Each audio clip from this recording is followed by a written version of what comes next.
And we are live. A very good afternoon to you all. I'm Nadine Parry. I'm an executive and leadership coach, a workplace mediator, and I have my guest today, Jenny. Hi, Jenny. Hi, Nadine. I'm Jenny Ling. I'm a leadership development consultant and quite a few other things. Mostly educational in terms of, I've just spent the day in a school evaluating their ethos and vision and seeing whether that can be triangulated. And we've just finished a load of inspections as well. So I do all sorts of different things. And last time, Jenny, when we did our last LinkedIn Live, I think we were in Dubai. We were. Actually, we were in a hotel together, and you were sitting near the entrance of my room because we were in the same room, and it was really echoing, and we were trying to make it work so that we could do our LinkedIn Live. So the context today is slightly different because we're back in England, aren't we? We are, yeah. Okay, yeah. Okay. So we were actually in Dubai, and we were brainstorming the LinkedIn Live topics that we could talk about. And one of the themes that I am really interested in, of course I would be because I'm doing a PhD on it, is about managing difficult conversation. And as we were talking, you actually asked the question, when do you walk away from a difficult conversation? And I remember we were walking on a beach, I think, and I remember saying to you, stop, I do need to write that down because we need to talk about it on the LinkedIn Live. So here we are today, Jenny. When do we walk away from a difficult conversation? Now, what are your thoughts on that? Shall I explain the background to that yes. conversation coming up? It sounds very petty, but it actually was what stimulated this discussion, is that I was on the beach with a with an umbrella thing and two sunbeds waiting for Nadine, who was coming from a different town. And whilst I was in the sea, a group of people came along and started and plunked themselves down in my shade. Because as you know, when the sun's at a certain angle, the shade is far away from the pole. And as the sun moved around, they moved around with it. So they ended up with their sunbeds hitting mine, basically. And then they tried to move the one that I had set out for you. And all the time I thought, I'm not going to make an issue of it. These were rather large Russian ladies who looked like they could flatten me at 10 paces. So I decided, I quite deliberately didn't do anything about it because I felt it would just cause upset. But then they started to try and move your sunbed. And that was the trigger point for me, whereby I wasn't going to put up with it any longer. So I then challenged them, and it all got quite unpleasant. And this was over shade on a beach. So it wasn't a big deal, but it did make me realize that there were times when it's best to walk away from a challenging conversation rather than getting embroiled in something that you weren't going to win or wasn't going to get to a reasonable conclusion. And I remember we talked about this because you were anxious to meet these Russians because you were going to take them on, and I was equally anxious to keep you away from them.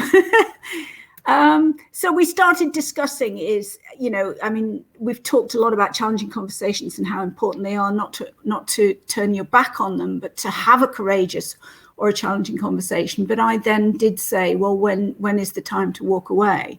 And I think we also recognized that we would walk away at different times.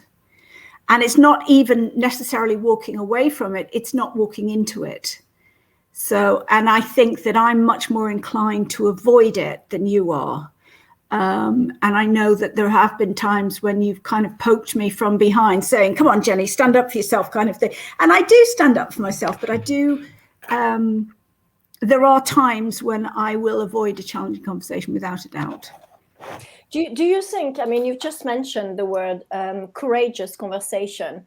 Do you think that and me, wanting to take them on, wanting to talk to them actually, do you think that it's about courage when you decide to engage in in a difficult conversation? Do you think it's always about courage? No, because I think it can take just as much courage to walk away. I think it's about making the judgment. And I think the judgment is around, is this something that is so important that it must be dealt with? Or is this something I can either put to one side until there's a more appropriate time? And I think both take courage in different ways.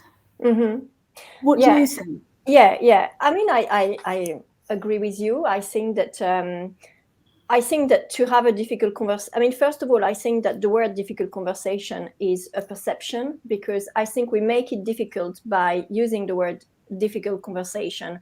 My view is that it's a conversation, and we are making it difficult because of our perceptions and assumptions. When we decided on this topic, I actually thought that walking away doesn't always mean that actually we never get back to it. It could mean that at a certain time, in a given context, it's actually probably better to disengage than to engage in a conversation that is going to go nowhere. So I think there are two meanings, and this is why I talked about the terminology of the word, because walking away doesn't always mean that you never get back to it. For what we know, it's timing, isn't it? It's about timing. Yeah, it is. And for what we know, we could have met those ladies the next day, and actually they would have been fine. We don't know their circumstances, so one must never assume. But I think it's interesting that walking away doesn't always mean that you cannot come back to it. You can come back to it, and you can choose when you come back to it. It's always better to choose when you come back to it. Yes. And I think that's the essence of it, isn't it? Is that you don't necessarily jump straight in with a conversation that you know could prove to have passion, argument, a challenge around it. And I think that if you know that this conversation is coming, then you need to pick your time. And it also, I think you need time for the participants in that conversation to stand back and think about it. And it could be that you actually say, look, we need to talk about this, but we're going to park it for now. So I think that walking away is probably a misnomer in some ways, because it's choosing your time to have it rather than walking away. Absolutely. Although it could be that in walking away, you no longer need to have that conversation because you walked away from the flashpoint, whatever that was. Yeah, and maybe, the trigger at the time doesn't matter anymore the next day. I mean, for something which we will both say was so trivial, the sunshine on the beach. I mean, that was very trivial. So it wouldn't probably matter the next day. But when we think about work, for example, and instances of work that you and I would experience probably, recently as well, working with clients, I would say that there are times where actually it's better to walk away and to decide whether, one day you want to reopen that conversation, or actually you don't want to reopen that conversation. And here I'm thinking about, when would be the unique occasion when you wouldn't come back to it, when you would not engage again? I think there would be a number of occasions, wouldn't there be? One would be if that actually the person who you need to have that conversation with, you don't want to engage with whatever happens. The other would be perhaps if it was more damaging to a relationship or probably a professional or a personal relationship. If you have that conversation, it'd be more damaging to have it than it would be to ignore it. And I think in our own lives, we're constantly having situations where we either decide I'm going to tackle that or I'm not going to tackle that. So I think that there are different circumstances under which you wouldn't engage in that conversation. From my point of view, I don't know, your point of view might be different. I don't know when you would. feel that was appropriate? Yeah, actually, when you asked me that that question when we were in Dubai, I actually thought of that. I thought, what is the unique occasion where I wouldn't come back to it? And I think I wouldn't come back to it if it was probably about ethics. If it was a conversation where I felt I was harassed or bullied, or I was insulted. I would probably not come back to it because I have boundaries, and we all do. And sometime, and you will know what I am thinking about. Sometimes it's actually better to walk away and not look back and think, okay, this has crossed the line. You and I, we've talked about the crossing the we have. Yes, crossing we the have line, a line. haven't we? We have a line. We have that red line. And actually, sometimes for me, it's certainly about actually if that person has done that, then for me it's kind of irretrievable. It's like it's not going to work out. No matter what we decide, we're going to have to agree to disagree here, and we part ways in a very polite way, and that's okay, and we leave it there. But for me, it's a point of no return, and that's probably when I wouldn't return. I wouldn't come back after walking away. I think it would be that. I would come back if I feel like I'm tired. I mean, if it's a conversation that needs to be had, and if I was tired, if it was not the right moment. And again, we've worked in foreign countries, and recently we were just in Dubai, and it's just 4 hours difference, right? It's not a big deal. But I've certainly noticed that I'm better. My body has a cycle during the day where I'm better at having certain conversations.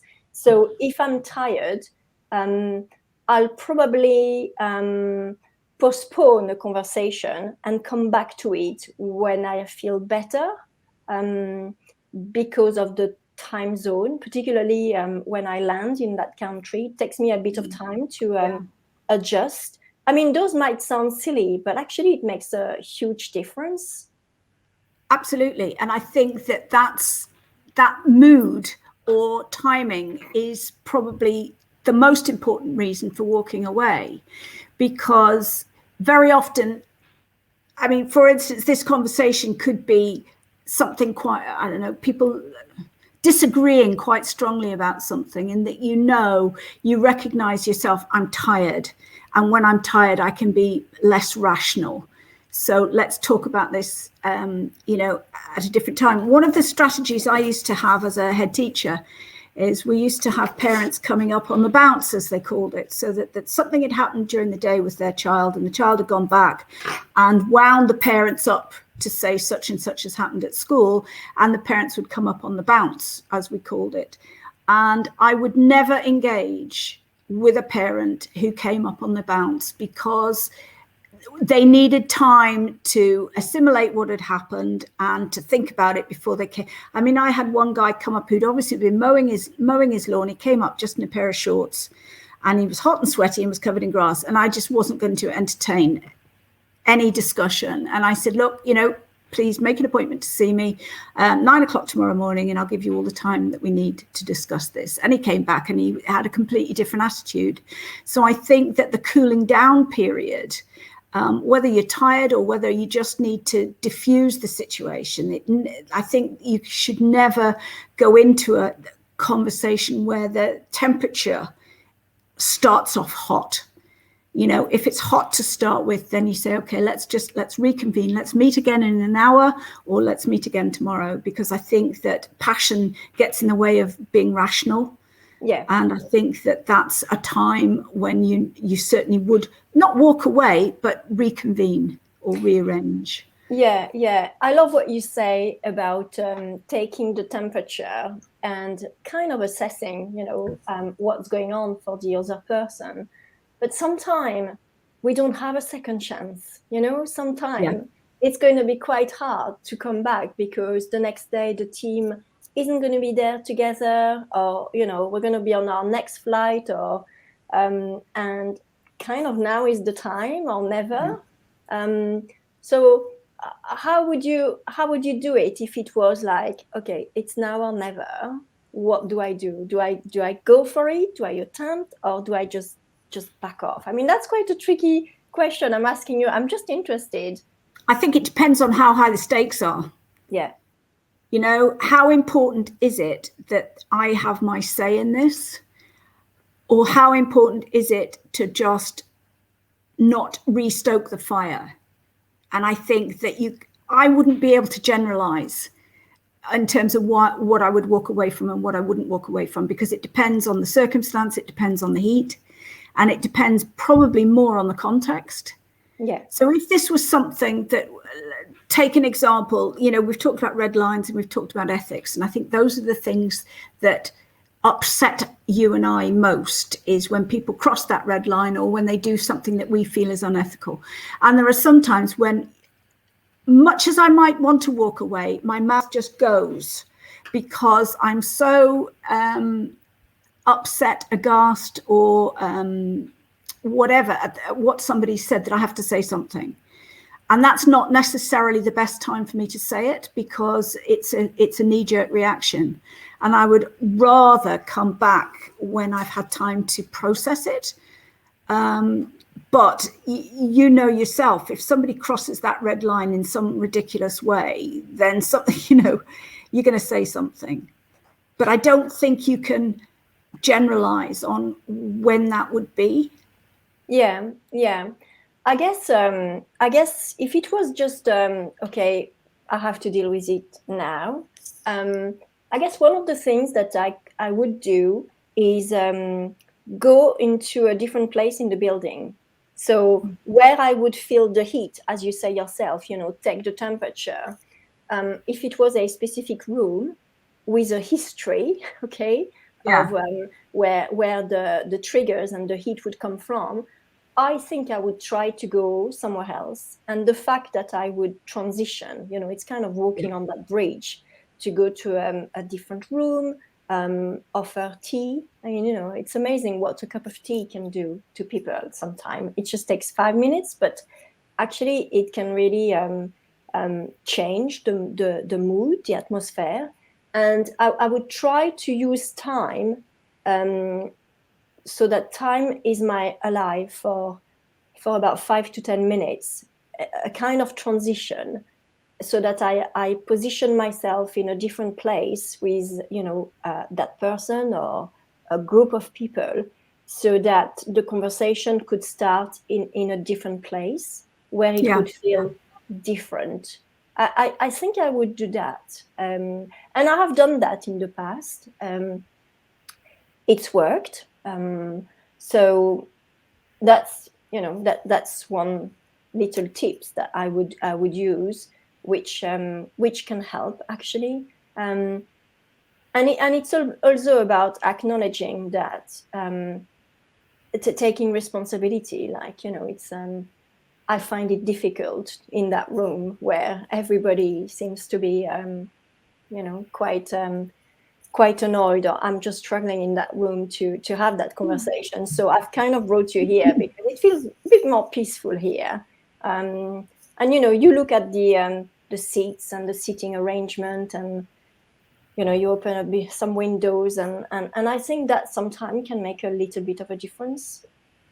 It's physically cooling off as well as emotionally, isn't it? It's giving people time to kind of rearrange themselves in terms of their perspective and where they are in time and place, which it sounds dead simple, but actually just doing that can be enough to diffuse it. And it gives you both chance. I mean, very few people want to have conflict. Some people will go after conflict like it's their bread and butter, but the majority of people would rather avoid the conflict. So if you give somebody that opportunity to remove them from the situation and to, you know, oh, let's just sit down and have a cup of tea, and you introduce that informality and something that's not related to the conversation that you need to have, to give, that gives both of you time enough to kind of catch your breath and reconvene, doesn't it? Yeah. I do want to say something about difficult conversations, because sometimes people associate difficult conversations with bad news. But actually, this week I was working with an organization. We were doing some leadership development. And the difficult conversations were not about people performing badly. It was more about how can I make my team more creative when actually they are exhausted. That in itself is not a difficult, I wouldn't say it's a difficult conversation. It's not like, talking about performance, which isn't going very well, or behavior, or, attitude, or it's not about that. It's actually, the team is doing very well, and the team has done very well. But now we need to do even better. But the team is kind of very tired. November, December, not easy months. And how do you have that conversation? Because they're going to say, well, I've already got quite a lot of work at the moment. So that in itself isn't a difficult conversation. But for some people, it is, because they're thinking, where am I going to be able to show them that little space that they might have when really they can't see it? But I think it's also touching on the point that one person's difficult conversation isn't necessarily another person's. And some people are much more at ease. I'm thinking, for instance, in terms of accountability. For some people, making an organization or part of your organization accountable is quite an easy thing to do because it's part of the fabric of the organization. But for others, it can be a real challenge. And I think it's the same with any conversation, is that some people feel much more at ease. Giving or accepting praise, for instance, can be quite challenging. Some people find it very difficult to give people praise or to thank people. Now, you or I wouldn't think of that as a challenging conversation, but a lot of people actually find that quite difficult to do. And a lot of people find it difficult to accept praise as well. So I think that it's a very generic term that kind of covers any conversation that you might feel uncomfortable about, or you might have to think a little bit more carefully about than you might something that you feel more relaxed about. So I think there's a huge range of conversations that can come into what we're talking about. And I think that what I feel at ease talking about might be quite different for what you feel at ease talking about. So what might be challenging for me may not necessarily be challenging for you. And the same for, the world over. It's not a challenging conversation equals something isn't true. It can be a number of things. Yeah. Coming back to the walking away from a difficult conversation. Of course, when we give feedback to people, they don't really walk away. They tend to, they can just sit and listen. But because you've just mentioned, giving praise to people, some don't walk away, but they don't say much. They are processing, And also some people appear not to like it. And I think that's quite an interesting concept, isn't it? Some people actually crave and need positive affirmation from people, whereas others find that actually quite difficult to accept. Oh, well, it's only such and such. We're kind of going into another aspect of it, but it's the same sort of thing, isn't it? That people find different things challenging, be it, we've been talking about arguments or disagreements or crossing of red lines, but it doesn't necessarily have that negative connotation. And going back to your, how do you tell an outstanding organization that actually they have more steps to take? You don't suddenly stop when you become an outstanding organization, because that's the whole point of an outstanding organization, is that, what was it I was told today, is a restlessness to improve. And I think that's an interesting concept about it. I'm digressing really, because we were talking about challenging conversations, but even that restlessness to improve is something that needs to be managed. And there can be conversations around that, because somebody may want to put X, Y, and Z into an organization because they want to make it better, but actually the strategic view is something different. So that in itself could end up being a challenging conversation. There are so many scenarios. Yeah. And you know, not everybody walk at the same pace, right? You have those who are very happy to run a marathon, and you have those who are very happy to sprint. I always use those two. So the walking away can depend on, well, how fast are you going to respond to the potential of having a conversation. You're going to just wait a bit of time and just engage a little bit, and then off you go. Or are you going to suddenly say, okay, no, that's not for me now. I'm just going to move to something else. And I think it's a skill, actually, it's a real skill, actually, to walk away whenever it's crossing that red line, or whenever you want to say to somebody, we will come back to it.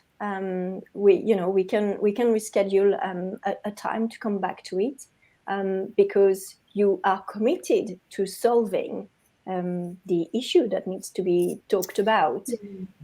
You want to say something, Jenny? No, I'm just agreeing. And I'm thinking that goes back to the sunshade. You know, that wasn't something that needed to go back to. And it wasn't something that would be carried on beyond that one moment because it wasn't important. But nevertheless, there are others that have a far greater significance and importance that you have to deal with. And that's one thing we haven't really touched on, is what scenarios are there whereby that conversation has to be held, whether you choose to or not. So there's an impetus to. Yeah. So when would you actually have a conversation that had to be had, no matter how uncomfortable that might be? For me, it would be, being an educator, it would be health and safety, it would be safeguarding, it would be, because we've worked in school, it would be child protection. I talked about bullying, harassment, for me, it would be something like that. I think I would, obviously you think about what you need to be doing, because there are HR procedures. So depending on whether that conversation is going to be part of an HR procedure, you need to be very careful about that conversation, that pre-conversation that you may have, which might completely disrupt the HR procedure. So this is why I think that when you're a leader, I think it's important that you know procedures, employment law, because you might want to have that conversation because you think it's here and now, but actually it may be better if you don't have it now. Because you need to do a bit of research first, perhaps.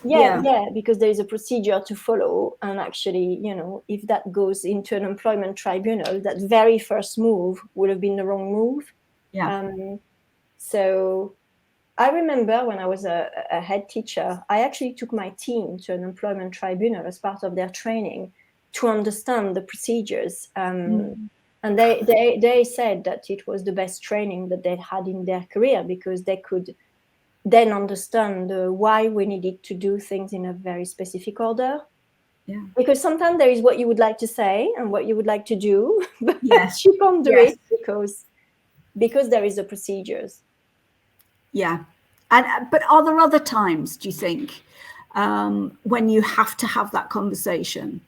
You've talked about the sort of the health and safety and legality of things. What about something that's not covered by that? Is there a circumstance you think that conversation has to be had? Maybe it's to do with red lines or ethics, or. I think certainly for me, if it's about red lines or ethics, I don't think I would have a problem in having that conversation. And the thing is, me, Jenny, so I can see you looking at me, but I wouldn't have a problem. I might use time to think about how I'm going to talk about it, because I like to process, and I like to think about how I'm going to say it, because I want to be fair in what I say. I don't want to overreact. And I think sometimes taking a bit of time out to let the temperature cool down, or it might be that you're emotionally quite upset, or I think it might be better to take time out to then come back, so that you can talk without your emotion overwhelming you. The message is clear. Cooling off, isn't it? The message is clear. So Jenny, we've been talking for about 30 minutes. Is there anything that you want to add to walking away from a difficult conversation? Do you think we've given enough little tips and strategies to our audience today? I think we've clarified what we mean by walking away, that actually it depends on the context whether you walk away completely. It's about diffusing the situation and letting the temperature cool down before you tackle it. It's about crossing red lines. Health and safety, child protection red lines are obviously, tablets of stone, to use another metaphor. But I think that walking away shows courage. As does tackling it. I think you've got to make the decision based on the context and how you feel about what's happened in terms of your ethics, and whether it's something you can walk away from. Yeah. I mean, as you are talking, I'm thinking, would have been able to know how to do that when I was in my 20s. I mean, I'm kind of half a century now. It's probably a little bit easier because I have more experience and I've made mistakes and I've learned from that. So I was talking to an organization this week, and they said to me, it is so important to train people, because sometimes you have one chance to get it right. That conversation it can't happen many times. So you've got to get it right. And it's a skill, isn't it? It's the language you speak. It's a skill. It's a talent. It's also knowing what you want the outcome to be and planning for that outcome. Yeah. Because just having a sort of blow off in terms of, I'm angry, so I'm going to let you know I'm angry, isn't going to get anybody anywhere. But if you go back once the temperature has cooled down, then what do you want from that conversation? And I think sometimes it's just about satisfying your own anger, whereas maybe that's not the best criteria to have a challenging conversation or a difficult conversation with, although it might be tempting. Yeah. I mean, sometimes you may just want an apology. Sometimes you may just want an idea. The context can be very different, but the knowing your why is always key. Otherwise, what's the point of having that conversation? Jenny, it's been great talking to you. Thank you very much indeed. And we did say that we are going to be starting our LinkedIn Live again. So we will meet again next Thursday, same time. And thank you very much, Jenny. This ending isn't very great, I have to say. But anyway, thanks Jenny, for coming today and for talking about walking away. So what I will do, as I have done in the past, is that I'll publish those little bubbles with ideas, because I think we can pick up some little tips and strategies that might help people. So thanks, Jenny. Okay, my pleasure. Thanks, Nadine. Thanks. Okay, bye, Jenny.